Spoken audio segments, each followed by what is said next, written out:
1331 ഫ്രാൻസിലെ ബ്ലാനോ എന്ന ചെറിയ ഗ്രാമം. ബ്ലാനോ ഇടവകയിൽ ഉയർപ്പ് തിരുനാൾ ദിവ്യബലിയിൽ മുഖ്യ കാർമ്മികത്വം വഹിച്ചത് വികാരി ഫാദർ ഹ്യൂഗ്സ് ഡീല ബൂമയാണ്. ദിവ്യകാരുണ്യ സ്വീകരണ സമയത്ത് ഏറ്റവും അവസാനം ഫാദർ ഹ്യൂഗ്സ് ദിവ്യകാരുണ്യം കൊടുത്തത് ജാക്വറ്റ് എന്ന വിധവയ്ക്കായിരുന്നു. ആ സ്ത്രീക്ക് കൊടുത്ത തിരുവോസ്തിയുടെ ഒരു ചെറിയ കഷ്ണം ആ സ്ത്രീ പിടിച്ചിരുന്ന തുണിയിലേക്ക് വീണു. സഹകാർമ്മികനായ ഫാദർ തോമസ് കൈലോട്ട് ഇത് കാണുവാനിടയായി. അദ്ദേഹം പറഞ്ഞതിന് പ്രകാരം ഫാദർ ഹ്യൂഗ്സ് അതിവേഗം അൾത്താരയിൽ നിന്നിറങ്ങി മുട്ടുകുത്തി പ്രാർത്ഥിച്ചുകൊണ്ടിരുന്ന ആ സ്ത്രീയുടെ അടുത്തെത്തി. അവളുടെ കയ്യിലെ തുണിക്കഷ്ണത്തിൽ വീണ തിരുവോസ്തി കഷ്ണം എടുക്കാൻ ശ്രമിച്ച അദ്ദേഹത്തിന് തിരുവോസ്തിക്ക് പകരം അവിടെ ഒരു തിരുവോസ്തിയുടെ വലുപ്പത്തിൽ രക്തം പൊടിഞ്ഞിരിക്കുന്നതാണ് കണ്ടത്. ദിവ്യബലി കഴിഞ്ഞ ഉടനെ സങ്കീർത്തിയിലെ വാഷ് ബേസിനിൽ ആ തുണിയിലെ രക്തക്കറ കഴുകിക്കളയാൻ ശ്രമിച്ചെങ്കിലും അത് നടന്നില്ല. പിന്നീട് ആ തുണി മുക്കിവെച്ച ബക്കറ്റിലെ ജലം മുഴുവൻ രക്തത്തിൻ്റെ നിറമുള്ളതായി മാറി.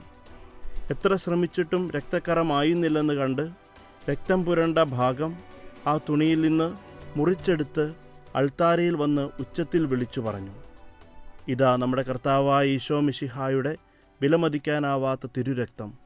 ഞാൻ പല രീതിയിലും ഇത് കഴുകിക്കളയാൻ ശ്രമിച്ചു, പക്ഷേ എനിക്കതിന് കഴിഞ്ഞില്ല. തുടർന്ന് ആ തിരുരക്തം പതിഞ്ഞ തുണിക്കഷ്ണം സക്രാരിയിൽ മറ്റു തിരുവോസ്തികൾക്കൊപ്പം പ്രതിഷ്ഠിച്ചു. അപ്പോൾ മറ്റൊരു ദിവ്യകാരുണ്യ അത്ഭുതം കൂടി സംഭവിച്ചു. തിരുരക്തം പതിഞ്ഞ ആ തുണിക്കഷ്ണം വെച്ചിരുന്ന കുസ്തോതിയിലെ മറ്റു തിരുവോസ്തികൾക്കും 694 വർഷങ്ങൾ കഴിഞ്ഞിട്ടും ഇന്നും യാതൊരു വ്യത്യാസവും സംഭവിച്ചില്ല. പിന്നീട് നടത്തിയ പഠനത്തിൽ ആ രക്തക്കറ പുരണ്ട തുണിക്കഷ്ണത്തിൽ കാണുന്നത് ഒരു മനുഷ്യൻ്റെ രക്തമാണെന്നും അത് ക്രിസ്തുവിൻ്റെ രക്തമാണെന്നും കണ്ടെത്തി.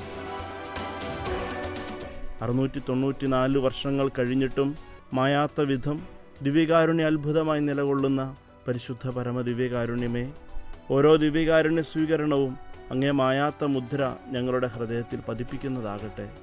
പരിശുദ്ധ പരമ ദിവ്യകാരുണ്യത്തിന് എന്നേരവും ആരാധനയും സ്തുതിയും പുകഴ്ചയും ഉണ്ടായിരിക്കട്ടെ. വിശുദ്ധ കുർബാനയുമായി ബന്ധപ്പെട്ട വീഡിയോകൾ നിങ്ങൾക്ക് ലഭിക്കാൻ ഈ ചാനൽ സബ്സ്ക്രൈബ് ചെയ്യുക.